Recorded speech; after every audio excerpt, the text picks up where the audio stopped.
Ilyas and his bandmate should be grateful pa nga because ang ginawa nila is partnership. Partnership daw. Ano po ang explanation? Alam mo yan. Yan din ang isang rason bakit ko'y importante.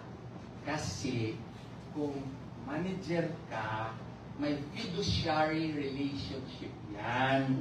Okay?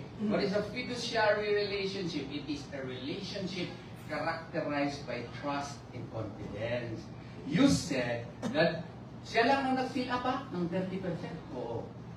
Tapos, pinapirma siya na naman ng Articles of Partnership. 50% na siya. Oo.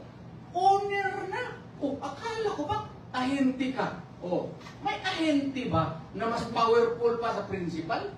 Uy, uyaw ni. Oo. Na? O, karon after that, uy, naging partner na. 50% pa. O, conflict of interest ang tawag dun. Oo. Hindi mo maintindihan kung ano ba talagang rule mo. Ano ba rule mo?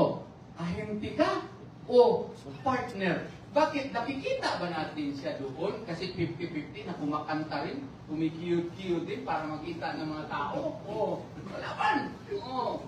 Pasensya na kayo kasi medyo galit ako. Oo, hindi naman ako kalma ako, di ba? Pero pag insultuhin ako ng ating mga kaibigan dyan, ng mga taga-Manila, ng mga kaibigan ng mga abogado dyan, aba, lumalaban si Atty. Yun, no? Hindi, walang, respectful ako. Pero kung insultuhin mo ako, manginsulto ko.